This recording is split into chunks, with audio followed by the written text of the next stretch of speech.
And there we are, live and ready. I like it, me gusta. Alright, so, last chapter of this book. So probably the last time we will do this. This will probably be the finale. But don't forget to go back to pages 194 and 204. No, yeah. 194 and 204 and 208. And I guess without any further ado, we may as well crack right into her and get it done with.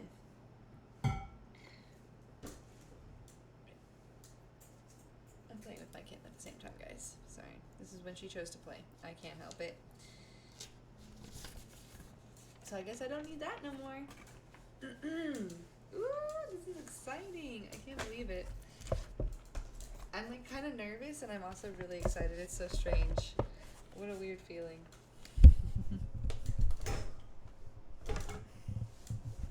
Alright. Chapter 10, page 209. Soul and Spirit, where true treasures lie. There is something about HSP that is more soulful and spiritual. By soul, I mean that which is more subtle than the physical body, but still embodied, like dreams and imagination. Spirit transcends yet contains all that is soul, body, and world. What role should soul and spirit play in your life? Several possibilities take a bow in these pages, including a psychological view that we are destined to develop the wholeness so needed in human consciousness. After all, we have a deep talent for being aware of what others miss or deny, and it is ignorance which does the damage, again and again. However, this chapter also has its share of others, less psychological voices, both angelic and divine. Four telltale signs. Thinking back, I see it was almost a historical moment, the first gathering of HSPs on the campus of the University of California in Santa Cruz on March 12, 1992. I had announced a lecture on the results of my interviews and first surveys, inviting those who had participated plus interested students and therapists, most of whom turned out to be HSPs too.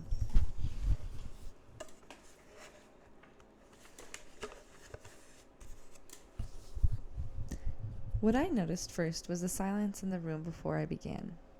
I had not thought about what to anticipate, but polite quiet would have made sense. This was even a little more than mere quiet, however. There was a palpable silence, as in a deep forest. An ordinary public room had been changed by the presence of these people. When I was ready to speak, I noticed the courteous alertness. Of course, the topic mattered to them, but I felt them with me in a manner that I now associate with all audiences of HSPs. We tend to be people very interested in ideas, taking each concept and pondering all its possibilities. We are also supportive. We certainly try not to ruin something for others by whispering, yawning, or entering a room or leaving at inappropriate times.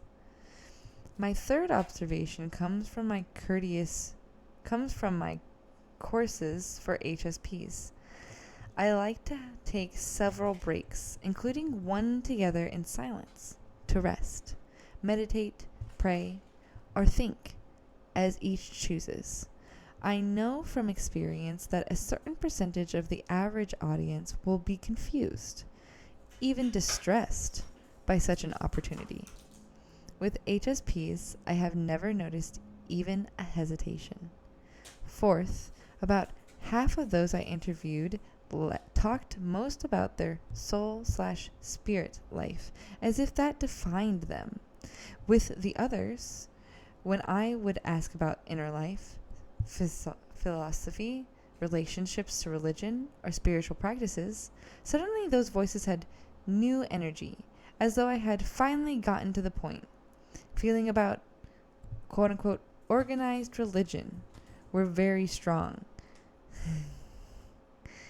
There were a few who were very committed, the rest were dissatisfied, even disdainful, but unorganized religion thrived. About half followed some daily practice that took them inward to touch the spiritual demonstration. Below is some of what they had to say. Reduced to glimpses, it becomes almost a poem. Has meditated for years, but, quote, lets the experience go, end quote. Prays daily, quote, you get what you pray for, end quote. Quote, I practiced myself. I try to live a life true to animal and human nature, end quote. Meditates daily, has no, quote unquote, faith, except a faith that all will be okay. These sound so familiar. Knows there's a spirit, a great power, a guiding force. Quote, if I had been a man, I would have been a jet suit, end quote. Quote, everything alive is important. There's something greater. I know it, end quote. Quote, I'm going to stop saying quote because these are pretty much just all quotes. We are how we treat other people. Religion? It would be a comfort if I could believe. Taoism, the force at work in the universe. Let go of struggle.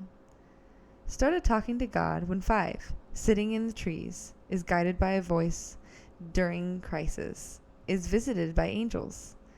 Twice daily deep relaxation. We're here to protect the planet.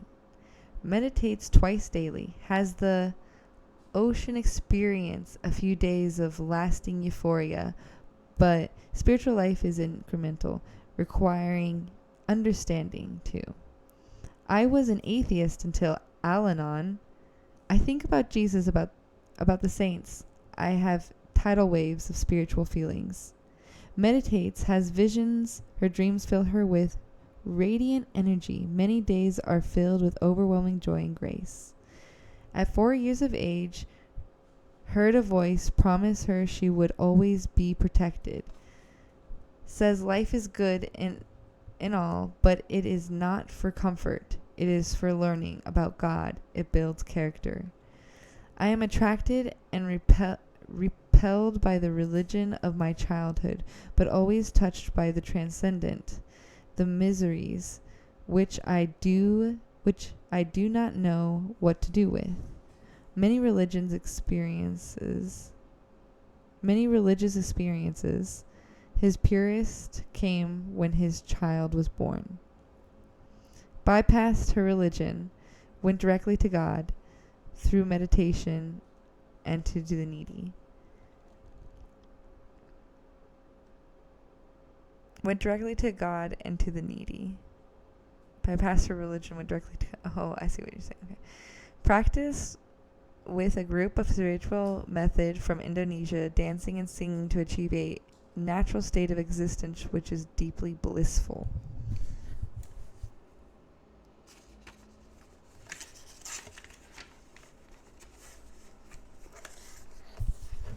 Prays each morning for half an hour, reflecting on the past day and the one to come. The Lord gives insight, corrects, and shows the path.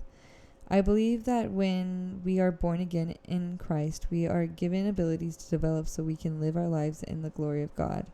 True religious experiences manifest in daily life as faith in all events being for the good. I'm a Buddhist Hindu pantheist. Everything happens as it is supposed to. Have fun at all costs. Walk with beauty above, below, and behind. I often feel one with the universe. I think the one thing that I'm getting out of this, maybe not like that they're all religious, but that all these people have a strong sense of spirituality and the need to participate in it in some form. Because they don't seem to be leaders. They just seem to be people who are researching, learning, creating. So they're just trying. It seems like there's this feeling that HSPs have, that we have the need to like itch in some form, like by expressing it through spirituality. We have a very strong feeling, that might come with like the extreme noticeability with everything, that like, we are made out of energy and we have magnetic fields around us, so maybe we're feeling things with those magnetic fields that other people just don't normally feel. So who knows? It could be science, it could be spiritual, it could be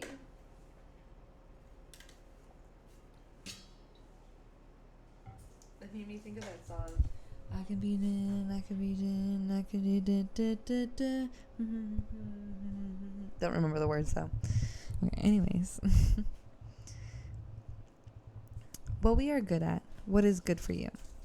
I have mentioned 4 repeated experiences I have had with HSPs. Spontaneous deep silence, creating a hollowed kind of collective presence. Considerate behavior, soul/spiritual directness, and insight about all of this. These 4 are strong evidence to me that we, the Royal Advisor class, are the quote-unquote priest class, supplying some kind of infallible nourishment to our society. I cannot presume to label it, but I can offer some observations. Creating a sacred space. I like the way that anthropologists speak of ritual leaderships and ritual space.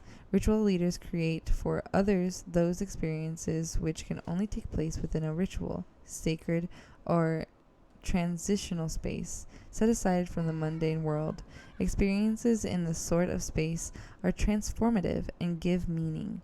Without them, life becomes drab and empty.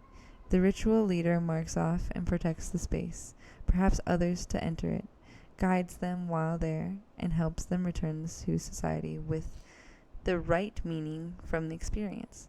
Traditionally, these were often initiation experiences marking life's great transitions into adulthood, marriage, parenthood, elderhood, and death. Others were meant to heal, to bring vision or revelation that gave direction, or to move one into closer harmony with the divine. Today, sacred spaces are quickly made mundane. They require great privacy and care if they are to survive.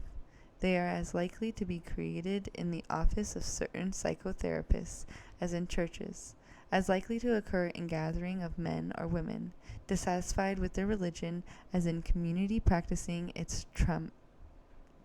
traditions, as likely to be singled by slight change in topic or tone in a conversation as by the donning of shamanistic costume and the outlining of a ceremonial circle. The boundaries of sacred space today are always shifting, symbolic, and rarely visible. While bad experiences have caused some HSPs to reject anything striving to seem sacred, the majority feel most at home in such spaces. Some almost spontaneously generate it around themselves. Thus, they frequently take on the vocation of creating it for others, making HSPs the priest class in the sense of creating and tending sacred space in these aggressively secular warrior times. I think that's a big thing. I definitely naturally was inclined to like religion in the beginning, but it was after some time that I felt not only abandoned by my own family, but with society as a whole, that I was like, nah, religion's not really the thing. It's not really doing anything. I don't see it pulling anyone together. It's not helping me, and I've been a part of it, so... and then after some time of being away from it, I realized that like spirituality is something that I don't think you can really escape from, and I guess you have to choose how you believe in it, right? And so I ended up creating my own, and I'm always continuously learning and growing, and I create my own space and do my own things. So I think most people do. But maybe just HSPs, right? That's what they're saying. Prop heisting. Another way to look at HSPs as quote-unquote priests comes from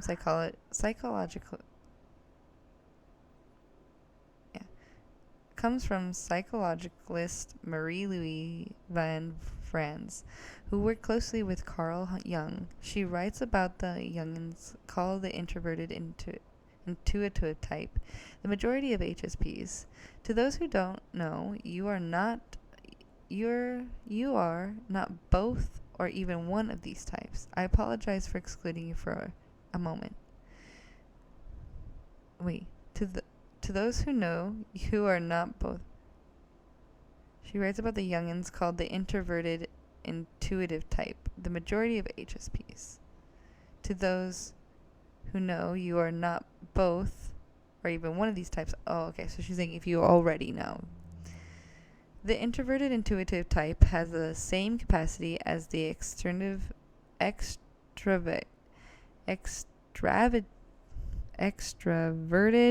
intuitive for smiling out the future. It's for smelling out the future. I'm going to try that again. The introverted intuitive type has the same capacity as the extroverted intuitive for smelling out the future. But his intuition is turned within, and therefore he is primarily the type of the religious prophet, of the seer. On a primitive level, he is the shaman who knows what the gods and the ghosts and the ancestral spirits are planning, and who conveys their messages to the tribe. He knows about the slow process which go on in the collective unconscious. Today, many of us are artists and poets rather than prophets and seers, producing a kind of art that Van Franz says, quote, is generally only understood by later generations as a representation of what was going on in the collective unconscious at that time, end quote. Still, traditionally, prophets shape religion, not art, and we all can see that something very strange is happening to religion today.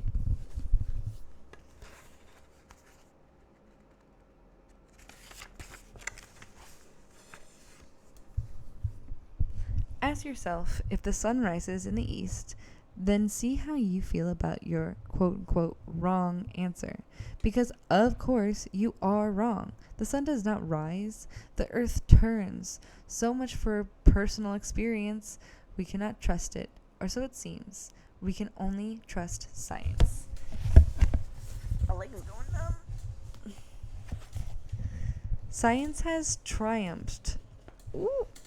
Science has triumphed as the best way to know anything, but science is simply not designed to answer the big spiritual, philosophical, and moral questions.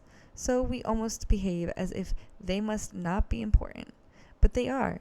They are always being answered, implicitly, by a society's values and behaviors, whom it respects, whom it loves, whom it fears, whom it leaves to languish unhoused and unfed. When these questions are addressed explicitly, it is usually by HSPs.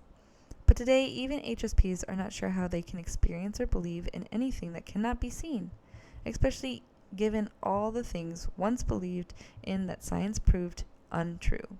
We hardly believe our senses, much less our intuition, when the very fact of the sun's rising is our foolish human mistake.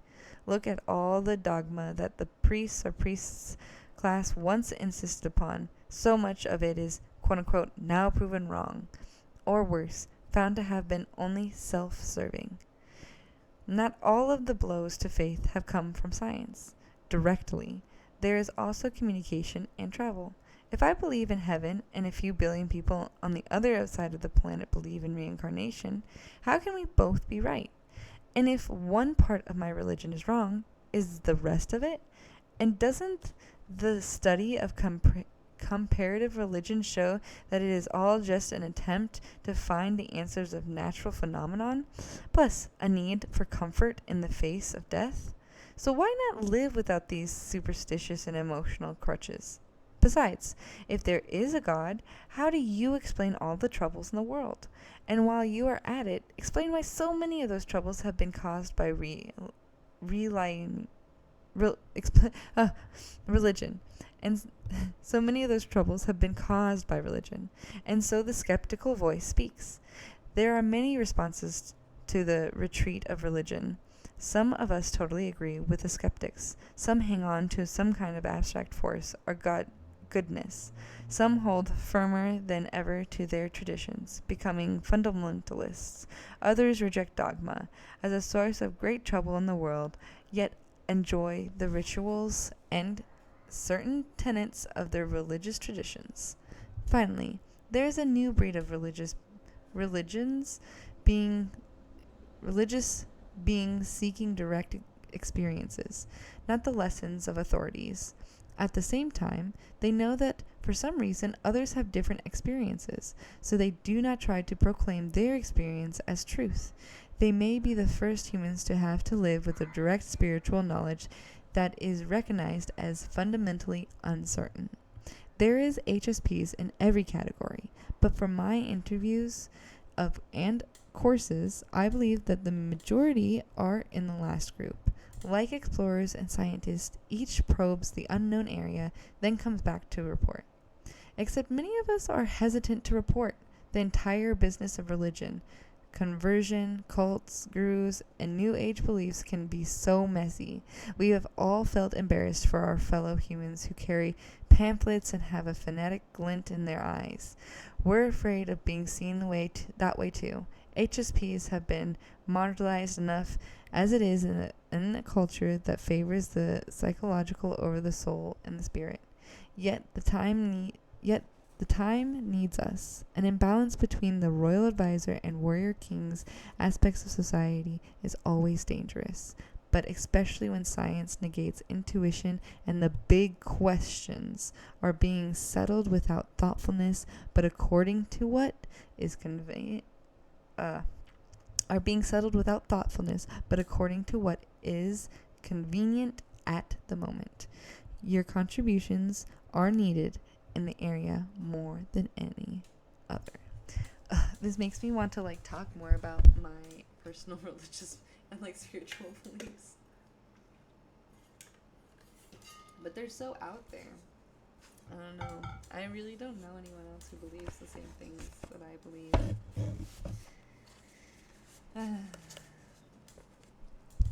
And the problem is I guess I never stop.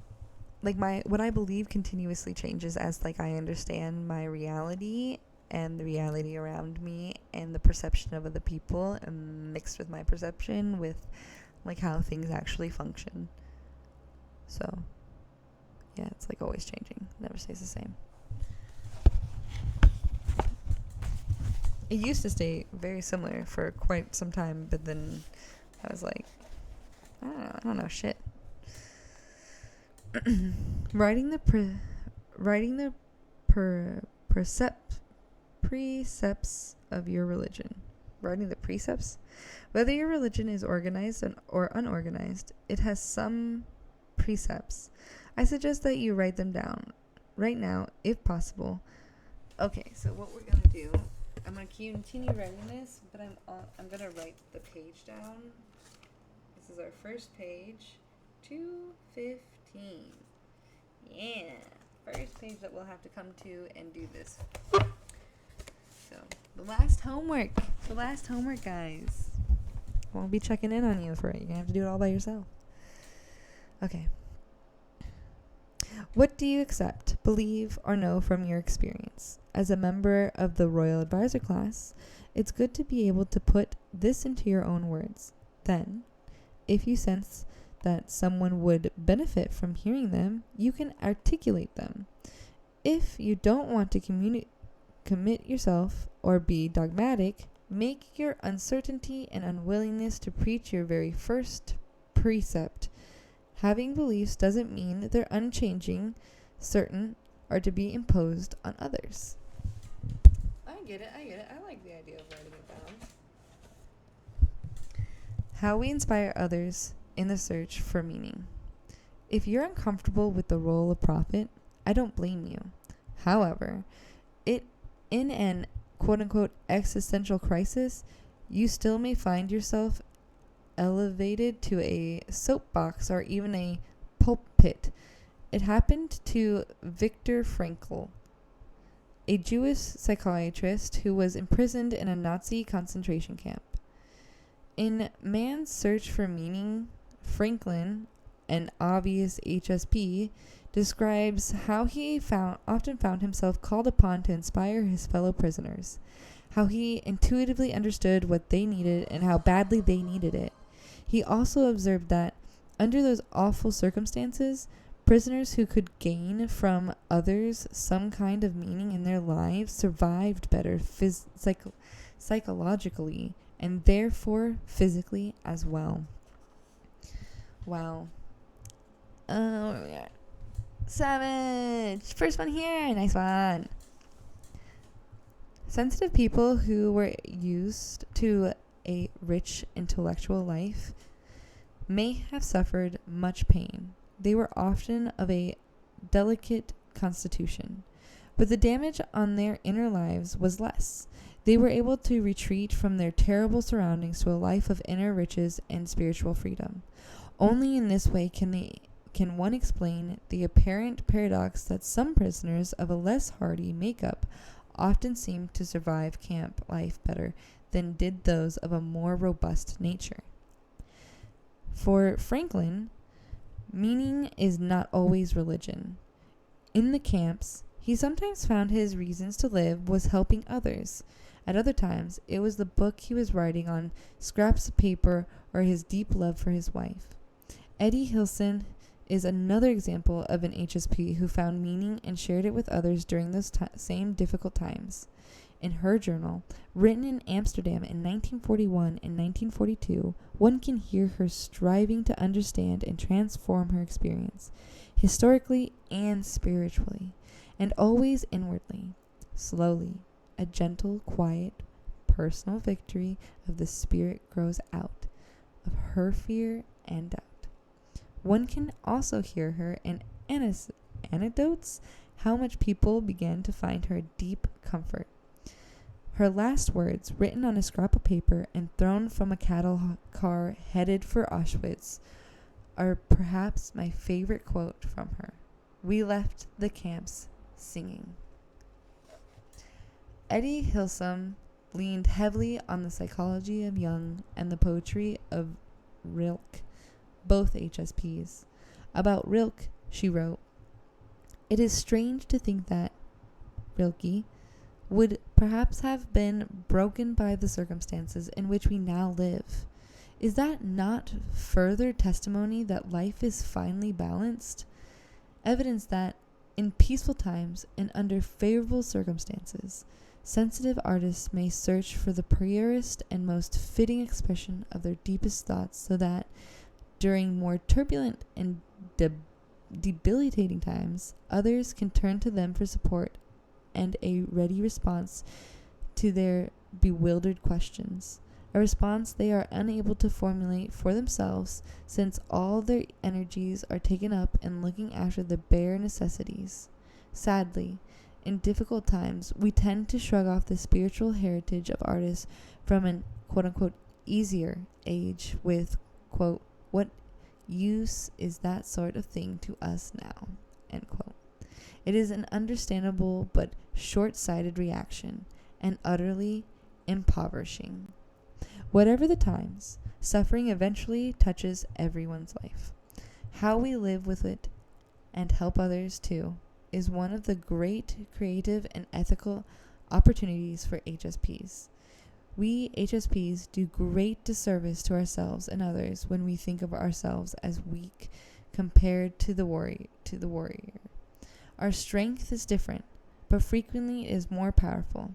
Often it is the only kind that can begin to handle suffering and evil.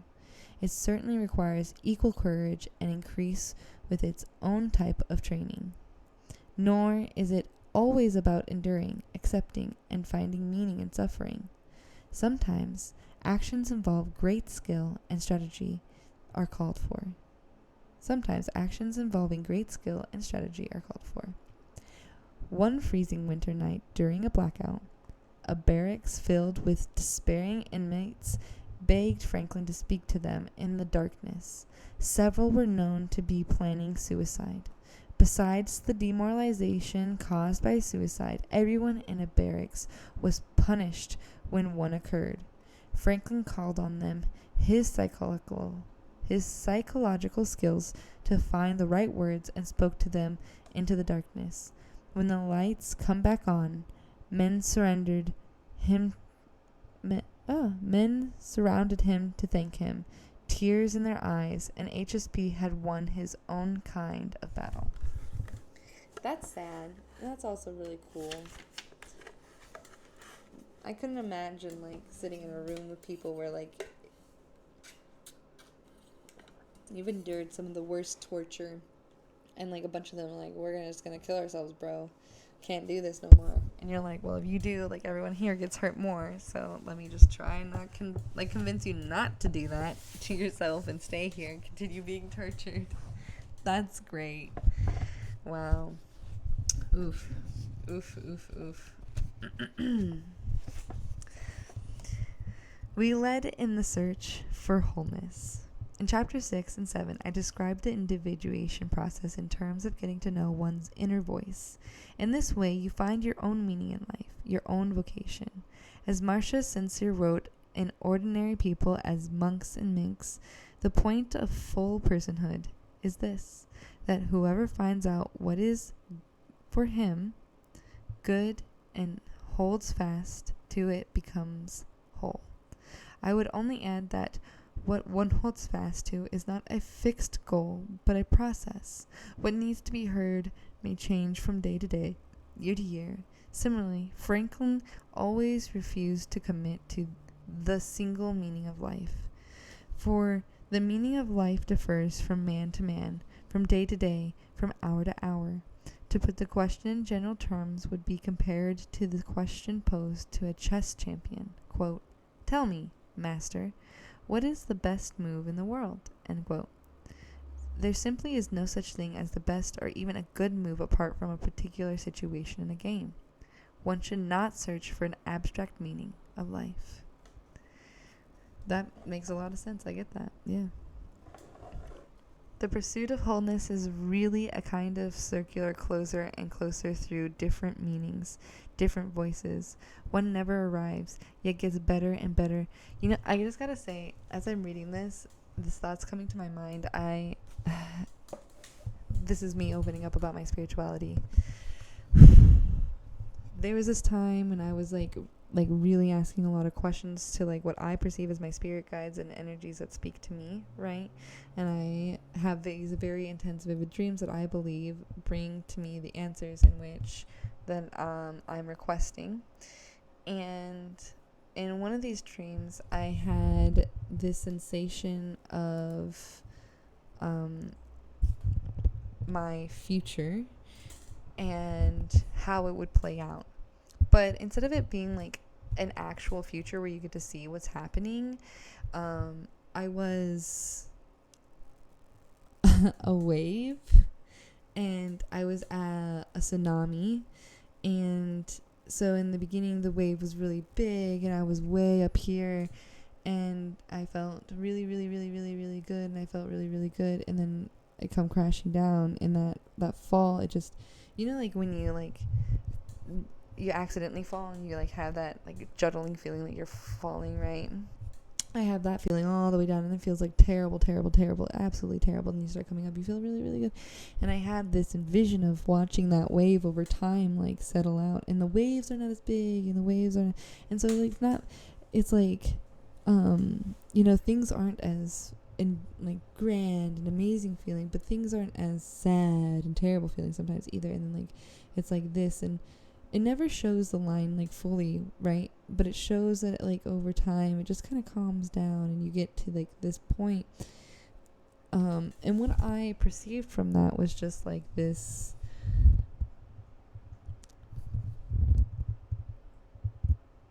that is like the same thing as as healing. Like, healing's not meant to ever end, right? Like, when you think of healing, people think of like, oh, there's like this point where I'll be healed, but healing's like just, it's like continuously learning. Like, you're always changing, and you make it to what you want it to be. And if you enjoy that up and like that, you can keep that like that forever. You do the things that do that forever until whatever, right?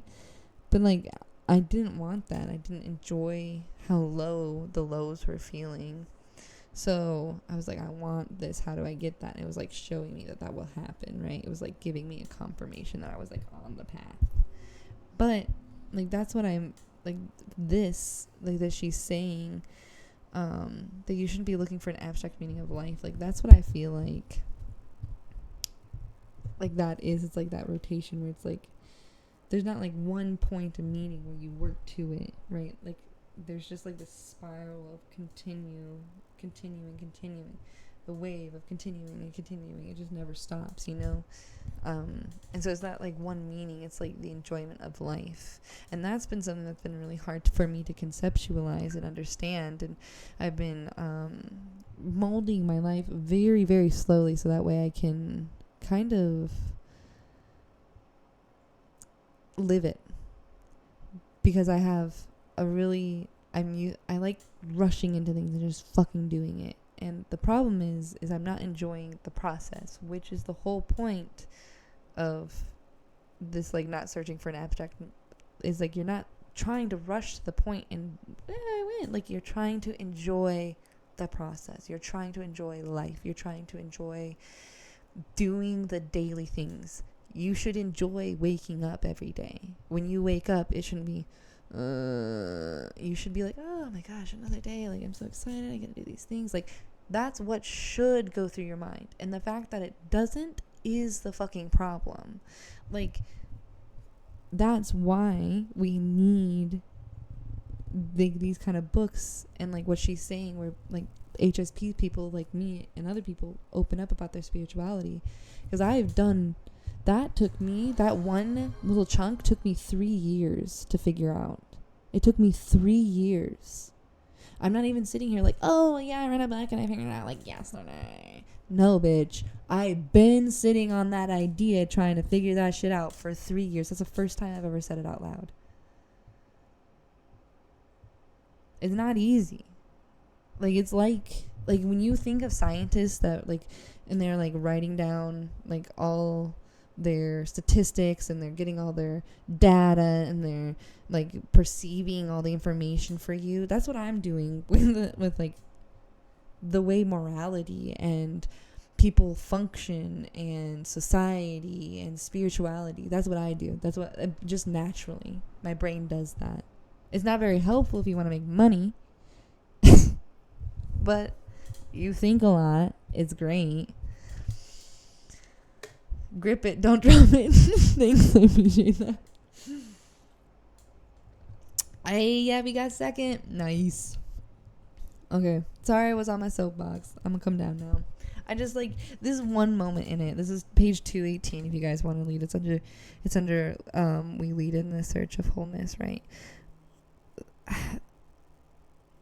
I feel like I could do like a whole 30 minutes worth of conversation off of this one page, and like how I'm perceiving this. I'm really excited to end this book. I really am. Okay, let's finish it. We got like, I think a good 20 pages left.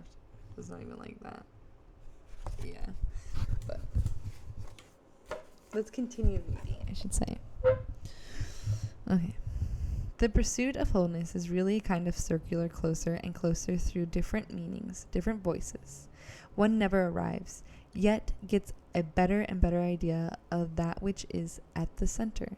But if we really circle, there is a little chance for arrogance, because we are passing through every sort of experience of ourselves. This is the pursuit of wholeness, not perfection. And wholeness must by definition include the imperfect. In chapter 7, I describe these imperfections as one's shadow, and which contains all that have represented, rejected, and denied, and disliked about ourselves. conscientious HSPs are as full of unpleasant traits and unethical impulses as anyone else. When we choose not to obey them as we should, they do not go away entirely. Some of them just go underground. I think that's another thing. Yeah, is like, even though I can talk about morals and I can talk about the perfect way to do things or like how to perceive stuff, like at the same time I'm a human and I fuck up all the time and I'm not always doing those things. Hi. But that's okay, because that's like the whole point. That's what it's saying. It's like the whole point is that a part of having the perfection is the imperfection. That's a hard one to deal with. I was first introduced to that thought 5 years ago, and it was actually through Egyptian mythology. My favorite, I can't remember her name, but one of my favorite goddesses is a goddess who was first essentially like all good, all light, like she couldn't see or do anything bad, and then was told to do something that pushed her over the edge, and she became the opposite of that and was all destruction, all bad, and like she didn't care if you were good. She didn't care. She'd kill you. Boom, dead. Like you're in her way, boom, dead. And that was like a form of a tigress. And then she was like put to sleep, not like, and she woke back up, realized what she had done, kind of come like back to you, and she could no longer be the old her, so she was like a metamorphosis of the two and became like a new one, which eventually Ra married. Anyways, but that one was a mixture. She was both, and like there's like in the book that I read about her story, there's like this part where it was so good. It was like, and when she became aware of both sides, she was both all good and all bad, yin and yang, positive. And like I was like, oh my god, that's so great. She's like the feminine of like both good and bad of both sides. It was perfect. Anyways, that is what I feel like. Where was I going with that?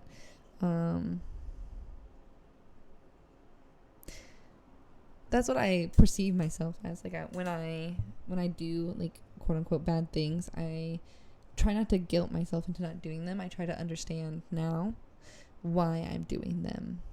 You know, like I'm like, okay, what triggered me to feel like I had to use the more negative side to get what I wanted? Why could I not use the lighter side? What was it that switched me? You know, you got to try and perceive it that way. Like why am I moving into this? Because it's always necessary by our brain and by our body's like safety system. Us doing those things is always necessary. Whether it's logistically or morally necessary, that's a completely different scenario, and that's why you have a big brain and why we say you should be able to move past it as a human, because we are not big stupid animals, we're big smart animals. So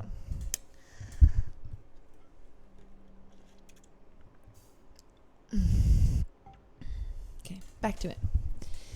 I gotta stop taking breaks.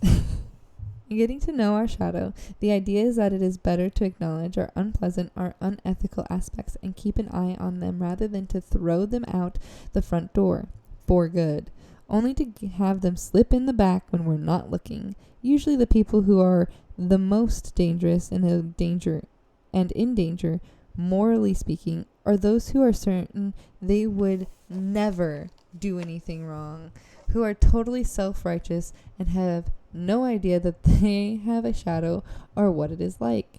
Besides the greater chance of behaving morally that comes with knowing what your shadow is. Besides the greater chance of behaving morally that comes with knowing what knowing about your shadow, its energies bring vitality and depth to a personality when integrated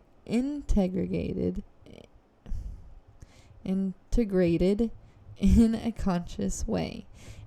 In chapter 6, I spoke of quote unquote liberated, unconforming, highly creative HSPs.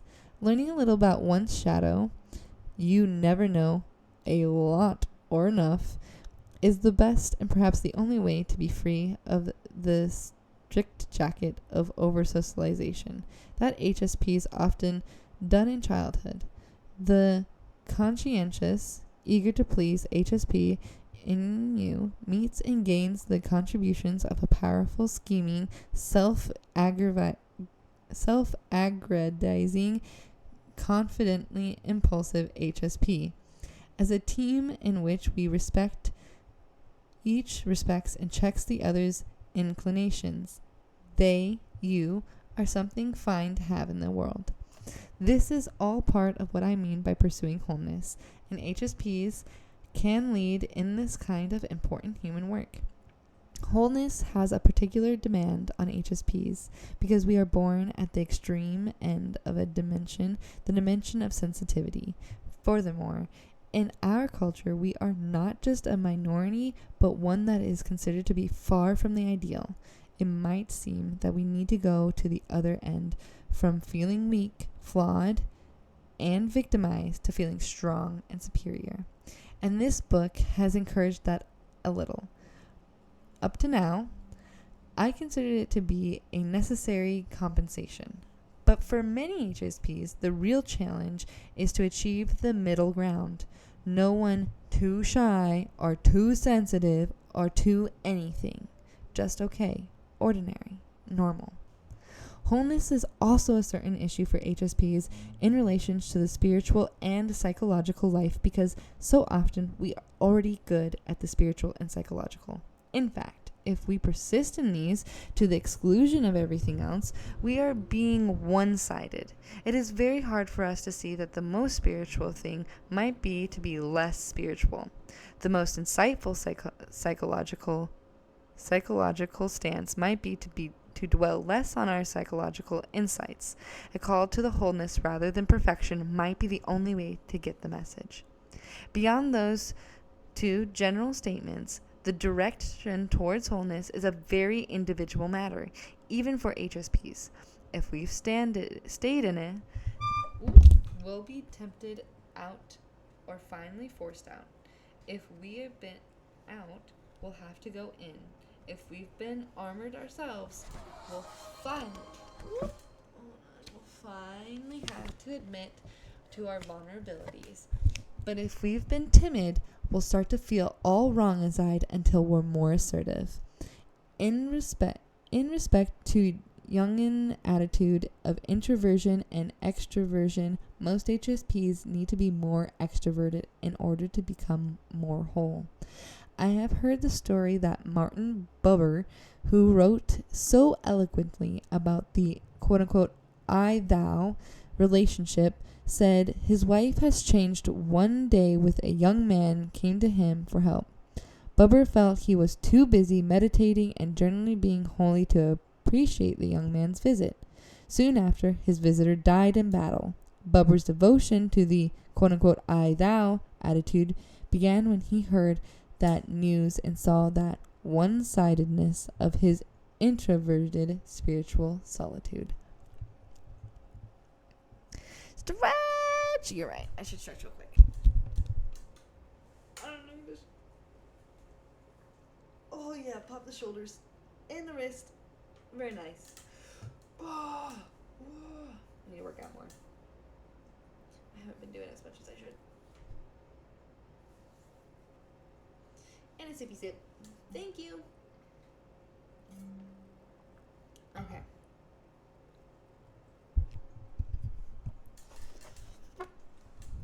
The pursuit of wholeness through the four functions. Again, no one achieves wholeness. Embodied human life has limits.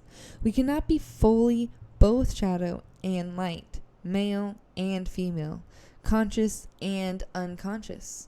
I think people have tastes of wholeness.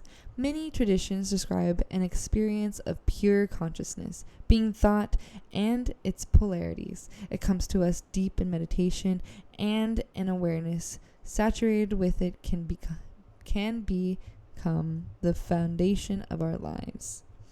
As soon as we act in this imperfect world, However, using our imperfect bodies, we are simultaneously a perfect being and an imperfect one. As imperfect beings, we are always living only one half of any polarity.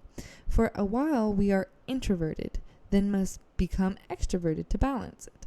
For a while, we are strong, then we are weak. We must rest. The world forces us to be one limited way at any particular time. You can't be both a cowboy and a fireman. Our limited body adds to the limits. All we can do is constantly try to get back in balance. Often, the second half of life must balance the first half. It is as though we have worn out or become utterly bored with one way of being and have to try its opposite. The shy person sets out to become a stand-up comic. The person devoted to servicing others gets burnt out and wonders how he or she ever became so, quote-unquote, codependent. In general, anything that has been our particular specialty has to be balanced by its opposite.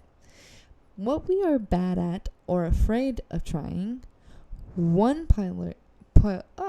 polarity Juggins talk about is the two ways of taking in information. Through sensation, just the facts, or intuition, the subtle meanings of the facts. Another polarity is the two ways of deciding about the information we take in, through thinking, based on logic or what appears to be universally true, or feeling, based on personal experience and what appears to be good for ourselves and others we care about. We each have our specialty from among these four functions: sensing, intuition, thinking, and feeling. For HSPs, it is often intuition. Thinking and feeling are both common among HSPs. However, if you are introverted, as are 70% of HSPs, you use your specialty mainly in your inner life. While there are tests designed to tell you which is your specialty, Jung thought we could learn more from careful observation of which function we are worst at. This is the function that regularly humiliates us. Do we feel like a rank amateur when you want to think logically, or when you have to decide how you personally feel about something, or when you need to intuition what is going on at a subtle level, or when you must stick to the fact and details about elaborating, getting creative, or going off into imaginary realms? I feel like those are some good questions to answer, so I'm going to add this page to my come back and answer questions 221. That's the page. No one becomes equally skilled at using all four functions, but according to Marie-Louise von Franks, who wrote a long paper on the development of the quote-unquote inferior functions, working to strengthen this weak and bumbling part of ourselves is an especially valuable path towards wholeness.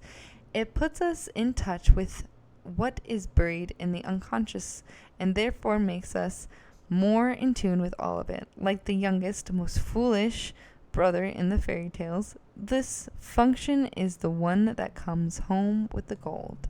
If you are intuitive type, more likely for HSPs, your inferior functions would be sensitive, sensing, sticking to the facts, dealing with the details. Limits in this sensing function shows themselves in individualized ways. For example, I consider myself quite artistic, but in an intuitive way. Words are easier for me, although I tend to have too many ideas and say too much. I find it very hard to make artistic in a more concrete, limited way. To decorate a room or office, to figure out what to wear. I enjoy dressing nicely, but usually make do with what others have bought for me, because the real problem in both cases is that I cannot stand to shop. There are so many things to overstimulate and confuse me. Plus, I must come to a final decision. All of these, the sensory stimulation, the practical is issues, and the decisions are usually very difficult for an introverted intuitive. On the other hand, some intuitives are great shoppers. They can see the possibilities in something others overlook and how it will look in a particular setting. It is difficult to make generalizations about what intuitives are good at. It is better to think about style, math, cooking, maps, reading, running, or business. Each can be done intuitively or by the book. Von Franz notes that intuitives are more often completely taken over by sensual experiences, music, food, alcohol, or drugs, and sex. They lose all common sense about them, but they're also very intuitive about them, seeing beyond the surface to the meaning. Indeed, the problem when trying to get in touch with the inferior function, sensing in that case, is that the dominant function often steps in. Anyway, Von Franz gives the example of an intuitive taking up work with clay, a good choice for developing senses because it is so concrete, but then becoming caught up in how good it would be if the clay were to be taught in all the schools and how the whole world would be changed, everyone shaped something in clay each day, and how there in the clay one can see the whole universe in microcosm, the meaning of life. Eventually, we may have to work out our inferior function, mainly in imagination or as a very private sort of play. But according to Jung and von Franz, it is really an ethical imperative to take the time for it. Much of the irrational collection behavior we see involves people projecting their inferior function onto others or being vulnerable to appeals to their inferior functions, which the manipulative media and leaders can exploit. When Hitler was promoting Germany hatred of Jews, he appealed to the inferior function of the particular group of which he spoke. When he spoke to intuitives, those with inferior senses, he described the Jews as fictional tycoons and evil manipulators of markets. Intuitives are often impractical and bad at making money, including intuitive Jews. Intuitives can easily feel inferior and ashamed about their poor business sense, which makes it a short step to feeling victimized by anyone better at it. How nice to blame someone else for one's own lack. To feeling types with inferior thinking. Hitler portrayed the Jews as unfeeling intellectuals. To thinking types with inferior feelings. He said that Jews were selfish, pursuing Jewish interests without any universal rational ethics. And to sense types with inferior intuition, the Jews were hinted to possess secrets, magical intuitive knowledge and powers. When we can spot our inferior functions, inferior reactions, its inferior complex, we can put a stop to the sort of blaming. Thus, it is part of our moral duty to get to know exactly how we are not whole. Again, HSPs can excel at this kind of inner work. That makes sense. That's probably how they also did the Salem witch trials. They just were like, oh, they have this knowledge, this sacred sacrilege of the devil, and they can harm you, and you don't know how to protect yourself, so we gotta get rid of them. Same kind of shit. That shit's crazy. That's crazy that it works so well, though. That our brains just accept that. Not mine, but a lot of people. Dreams, active imagination, and inner voices. Achieving wholeness in the Jung sense is also facilitated by dreams and active imaginations. With those dreams, both of us, which help us to become conservatives, or become conversant with our inner voices and rejected parts. For myself, dreams have been more than mere information from the unconscious. Some have literally rescued me in times of deep difficulty. Still, others have given information that I, my ego, simply could not have possessed. Others have predicted or coincided with events in an uncanny way. I would have to be a very stubborn, skeptical person not to know, for myself, for no one else. Skeptical person not to know that something is there guiding me. It's for herself, yeah. I hate when they do that. I'm like, I get that you're trying to add in extra information here, but that's not the place to do it. At least I don't feel like that's where it goes. It messes with the sentence. It doesn't read properly. Skeptical person not to know, for myself, for no one else, that something is there guiding me.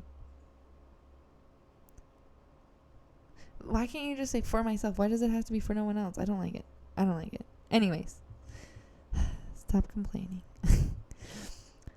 The Nascby are Native Americans scattered across Labrador in small families. Thus, they did not develop collective rituals. Instead, they believed in a great friend who enters each person at birth to provide helpful dreams. The more virtuous the person, and virtue includes a respect for dreams, the more help the person will receive from this friend. Sometimes, when I am asked my religion, I think I should say Nascby. My Duolingo reminding me. It's fine. I'm reading right now, Duolingo. I'm educating myself in another way. I'm practicing speaking and reading English. Thank you. No, Chanda, I think we gotta make another 10 pages at least. Yeah. That's funny. Woo! I can do this. So whenever I come to the end of things, I feel myself losing motivation. I'm not sure why. But you know what? We've gotten through 2 paintings. We can do a book. Oh shit, 2 paintings and a book in a year? Enchanté, Leah. Enchanté. Sometimes you gotta give yourself a little pat on the back. You know? I did 2 whole paintings and I'm finishing a book before the end of the year. What have you done? Watched a lot of TV? Me too. And this. Just saying. Gotta hype yourself up, you know. Gotta be your biggest fan. Okay, page 224. Angels and miracles, spirit guides, and synchronicities. So far, I have discussed HSP spirituality in terms of their special leadership in the human search for ritual space, religious understanding, and existential meaning and wholeness. Some of you are wondering when I will talk about your own most significant spiritual experience of visions, voices, or miracles, and of intimate personal relationships with God, angels, saints, or spirit guides. HSPs have these experiences in abundance. We seem especially receptive to them. Receptivity seems to increase at certain times in one's life. For example, when in-depth psychotherapy, Jung called these experiences synchronicities made possible by an, quote, acusal connecting principle, end quote. His point was that besides the connections we know about objects and exerting force on an object A exerting force on an object B, something else not yet measurable connects things too. Thus, they can influence each other from a distance, or they're close but in other non-physical ways. When objects or situations or people are connected by virtue of belongings together, that implies an unseen organization, some intelligence, plan, or perhaps an occasional compensative divine intervention. When my client reports one of these events, I try gently to point out that something very significant has occurred. Although I leave it to the person to decide the meaning, I also urge writing down all experiences so that their sheer number begins to carry some weight. Otherwise, they are buried in the mundane, dreaded by the inner skeptic life, orphaned by the lack of quote-unquote logical explanations. Again, these are essential moments which HSPs are especially suited to enjoy and campaign in the mourning and healing process, which can be a large aspect of the aware life. They point to that which is beyond personal suffering or to a meaning within it, one which at times we despair of finding. Deborah's visitors. A series of synchronicities began for Deborah with a snowstorm right at the Santa Cruz Mountains. In our interview, she recalled that at the time she was, quote, desperate, dead, stuck in a bad marriage, end quote. Because of the snow, for the first time in their marriage, her husband did not make it home that night. Instead, a stranger came to the door asking for shelter. For some reason, she did not hesitate to let him in, and they sat before her fire, talking about esoterical materials until late. She had written down for me what happened next. I felt a very high-pitched ringing in my ears and a great emphasis in my head, and I knew that he was doing something to me, but felt no fear. After an unknown amount of time, probably only seconds, minutes, everything came rushing back into my head, and the ringing stopped. She said nothing to the stranger about it, and later a neighbor came and invited the man to spend the night at his house. The stranger apparently left in the night. There was no sign of him at dawn. But after the snowstorm cleared and the road opened, I left my marriage and began the long and entirely different road to where I am now. The horrid depression lifted that night, and all my old energy and good spirits returned. So I've always thought that he must have been an angel. 2 years later, she was visited by a more peculiar creature. Okay, before I turn the page, there's this part at the top of this page that says taking up the task of tending the soul spirit realm. I invite you to keep a spiritual journal for just a month, a testimonial of all of your thoughts and experiences having to do with this non-material realm. Every day, write down your insights, moods, dreams, prayers, and all the little miracles and quote-unquote strange coincidences. Your efforts need to be elaborate or elegant. They simply make you a witness of the sacred part. They simply make you a witness of the sacred. Part of a long tradition of journal keepers, including Viktor Franklin, Eddie Hilson, Ricky Buber, Jean von Franz, and so many other fellow HSPs. Okay, so back to the lady. She's talking. 2 years later, she was visited by a more particular creature. Okay. One night, the cat shrieked and leaped off my legs and out the door, so I opened my eyes in alarm, instantly awake. There at the bottom of my bed was a quote-unquote creature about 4 feet tall, hairless, not naked, but in a sort of skin suit with minimalist features, slits for eyes, holes for a nose, no ears, and around him was a strange light that seemed made up of color I didn't recognize. I was not the least bit afraid. He transmitted to me, "Don't be afraid. I'm only here to observe you." And I said back to him, "Well, I don't think I can handle this, so I'm going back to sleep," which amazingly I did. In the morning, Deborah still felt affected and did not discuss the experience with anyone, but after that her life took a deeply spiritual turn, and a whole series of mysterious and wonderful events started happening that only tapered off after several years. No joke, same. No joke, same. Not with that creature thing, but when I first started doing spell work, which is one reason why I really don't do spell work anymore, is because I don't think we fully understand it, and I don't feel like I've learned enough to be able to do it the way I want to. I do it kind of, I guess, daily. There's like some daily spell work I do, but it's mostly for protection and my personal growth. Anyways, so one of the first like real big spells I did, I was actually taught by another witch how to do, and I took like 6 days to prep for this. And no, 7. I took a week to prep for this, which was to focus on my diet, how much water I was drinking, my meditation, my thoughts I was doing throughout the day, and collecting of various things for this bath and ritual that I was going to do for the spell. Then I took an hour to actually create and sit with the spell and do it, right?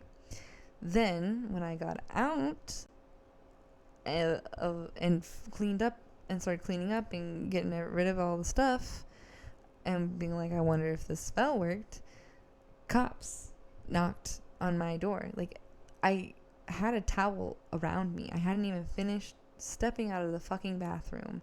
It was like 3 a.m. And there were cops knocking on my door. And they're like, yeah, we like chased these people to like the back of your house and they like stole some guns. We're trying to coax them out. You could stay if you want. I'm like, why would we? Which they ended up like having like this drone sit over the top of like our home, and they're like yelling at them. Like, we didn't get sleep anyways, but like, how were we going to sleep through that? You know? But that lasted for like 6 hours. Like, we didn't get back until like 9 a.m. And then we finally could lay back down and go to sleep. It was ridiculous. It was insane. But that was the craziest confirmation that like a spell had finished, and like I never had anything so intensely happen. And after that I had many things, and that's when I like really got into like a lot of my spiritual work. I've kind of backed off, I think, as this book like probably says, is because like I'm trying to find like a medium. I'm trying to find like a daily thing. I want to do like my daily protections and daily cleansing and like all that kind of stuff. But like I really don't see a need to do what like people talk about, like these cord cuttings, to do like these large like relationship split things, or to wish money upon you. Like, you can do that. I do that, I guess, yearly for fun a little bit, but mostly just for my own mental, like, it gives me mental like clarity to feel like I've wished and done everything spiritually to obtain the finances I need to keep myself alive and functioning on this earth. So I do it yearly, mostly for my own mental. It's not like I don't feel like I'm actually putting that much magic into it. It's mostly, I know it's for like this thing here. I guess it works. I've always, since I've been doing that, I've not had a year in which that I feel like I've needed money. So I guess technically it works. Whether it's this thing that's clear or it's the magic that's doing it, right? But yeah, it's definitely tapered down since then, and probably because I'm trying to find more of a balance. But that was like floodgates. Like, I had released energy and magic that had been building up, waiting to be like used for something. I'm not sure. Yeah, I'm always looking for clarity though. I guess I always do like daily spells of looking for clarity, and almost daily, I think. Yeah, see, that's the thing. Gotta balance. I'm talking too much.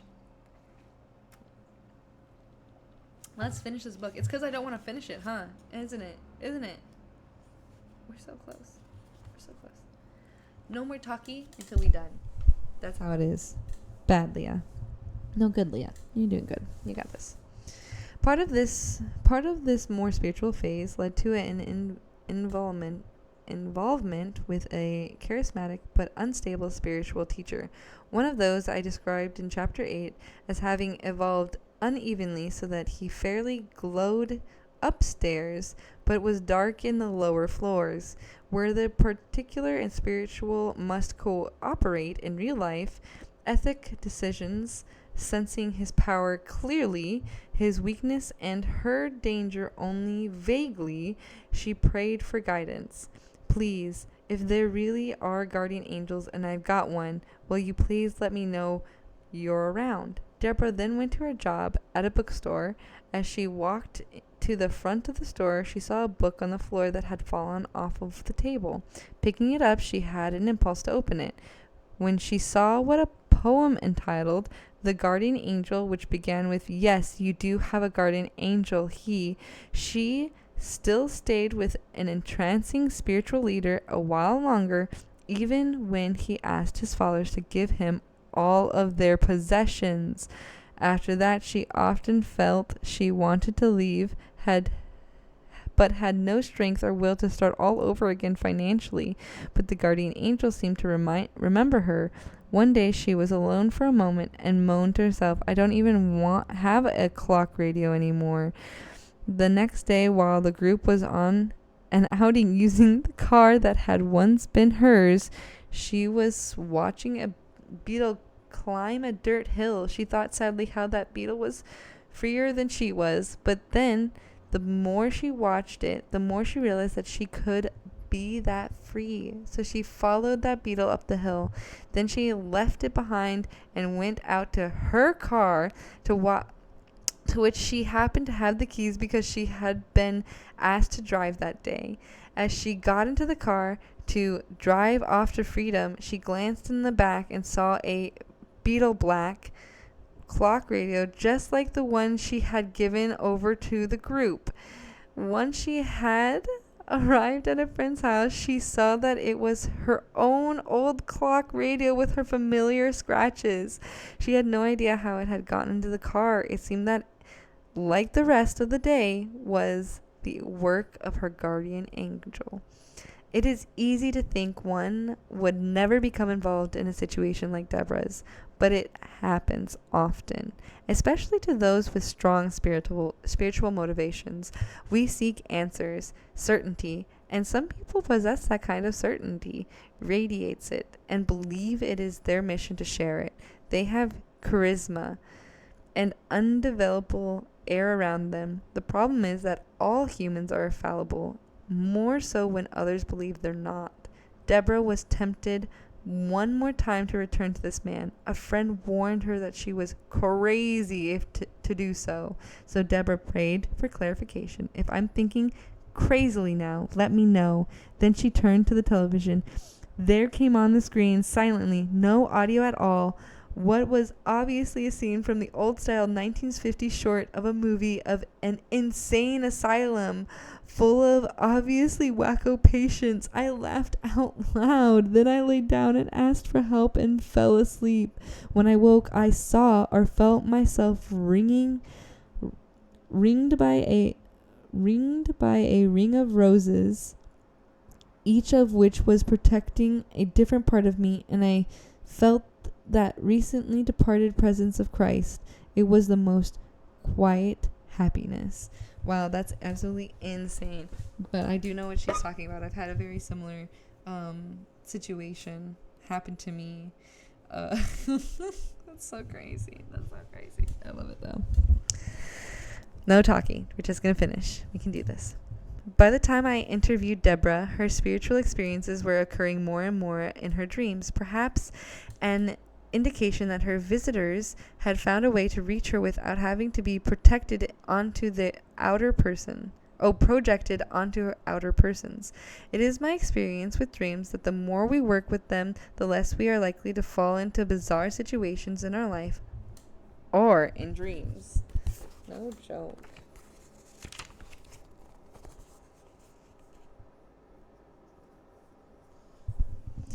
When your spiritual life is like tidal waves, I have spoken sometimes of the soul, spirit, life as a comfort, and I think it is, but it can be intensely over-arousing too, at least until we learn to keep our feet on the ground, so to speak. That's hard when tidal waves are sweeping over us, and HSPs are often in the path of the biggest, perhaps, because some of us are very hard to get through to. Remember Jonah? I end this chapter and the book with a story of just such a Jonah-like HSP. At the time of the following incident, Harper was a chronically over-aroused, highly intellectual HSP. Thinking was his dominant function. He had undergone 4 years of Jungian psychotherapy and really knew how to talk the talk. Yes, God is very real because everything psychological is real. God is our comforting psychological projection of the parent imago. Harper had all the answers, even with just the right amount of uncertainty. By day, by night, he often woke up in deep depressions, ready to kill himself. There was no more uncertainty in the daylight. He would dismiss such nights as nothing but the product of neglective mother complex due to a very painful childhood and therefore no real threat. But then another of those nights would come, bring such despair that death was the only solution his intuition and logic could produce. Something in him would try to delay carrying out his solution, just until daylight, when the worst of his despair always left him. One night he woke in such despair, however, that he was sure he would not make it until dawn.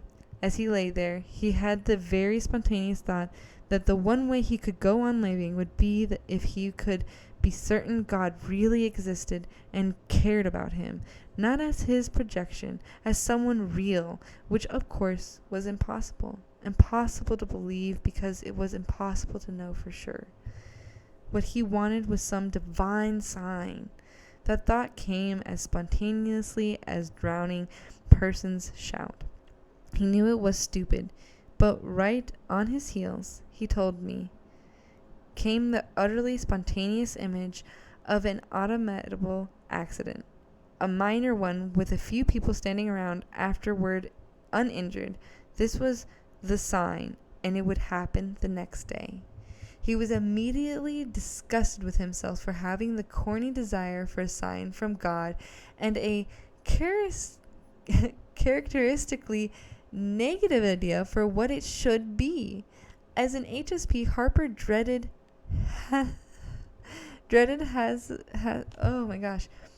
Harper dreaded has self like accidents like over arousal his body and ruined his schedule. Then, being half asleep and lost in the dark ruminations, he forgot about it. The next day, the car ahead of him on a freeway on-ramp braked suddenly, and he did too. The car behind was following too close and hit him from behind. It was an accident over which he could not possibly have had any control. There was this intense flood of feeling right away. It wasn't the accident. I had remembered the night before. He was filled with fear and awe, as if he were looking right into the face of God. The accident was minor. There were no injuries. He would just have to replace his tailpipe and muffler. He and the other driver and passenger stood around, recovering and exchanging insurance information, just as in the image the night before. Skeptical as he was, he did not believe that even the most unconscious of unconscious wishes could have caused all of this. Here was something in an entirely new category of experience, a new world. No joke. Don't talk. I do believe that just unconscious wishing like that is magic. You can't just say, I wish, blah, blah, blah, blah, blah, and not think that that's not you making fucking magic. You just casted a fucking spell. Just saying. Hydrate. Okay, I can do that. We're so close to finishing. You can do this. But did he want a new world? Being an HSP, he was not sure. For a week, he was more depressed than ever. In the daytime, however, not at night. At night, he slept well.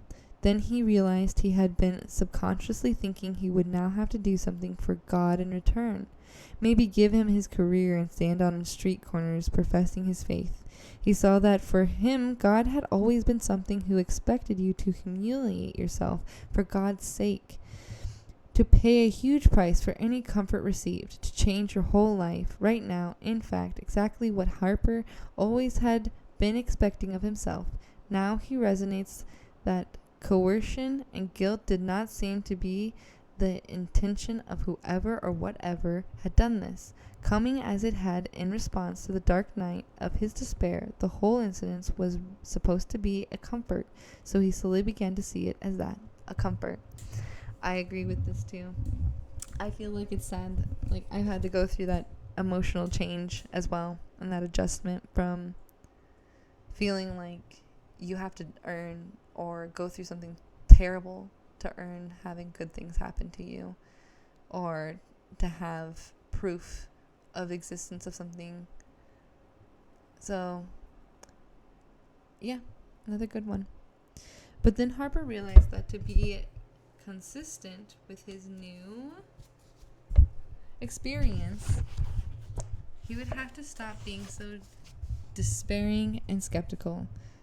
That could be quite difficult for him, so there was a kind of task that came with the experience after all. At this point, thoroughly confused, he tried to discuss this incident with a few others, one of whom was as motivated as he, but the two friends he respected most told him it was just a coincidence. That just incensed me.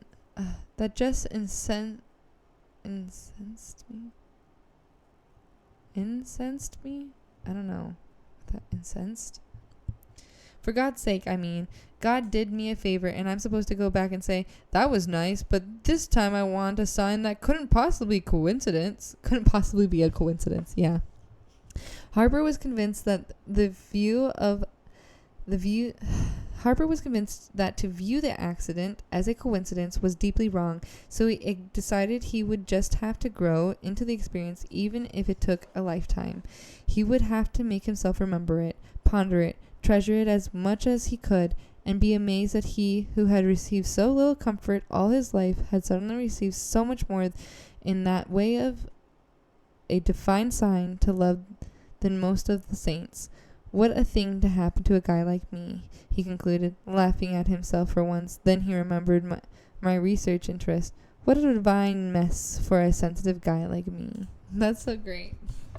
I feel like that same stuff has happened to me too, where like there's times now even where like I'll question it for a second, and then like those moments come to me and I'm like, I can't question it. Like there's no way I could ever question it again, because I know something exists. Because too many things have happened in such a form, in such a way for me, that there's nothing any science could say or do where I could ever feel like there's not something there watching us. Maybe not with like physical eyes, but you know what I mean, like experiencing us, noticing us, perceiving us. Our worth and partnership. The warrior king frequently tell us that it is a sign of weakness to have faith in the reality of the soul spirit realms. They fear in themselves anything that would weaken their kind of psychological courage and power, and so can only see it as in others. But we have a different kind of power, talent, and courage, calling our talent for the soul spirit life something weak or only born from fear or from a need to be comforted is about the same as saying fish swim because they are too weak to walk, have some pitiful need to be in the water, or just plain old afraid to fly. Or maybe we should just turn the tables. The warrior kings are afraid of the soul spirit life, too weak for it, and can't survive without the control of their own view of reality. But there's no need to sling insults as long as we know our own worth. The day always comes when the warrior kings are glad we have enough inner life to share it with them, just as there are days when we are glad for their specialty. Here's to our partnership. Now, may your sensitivity be a blessing to you and others. May you enjoy as much peace and pleasure as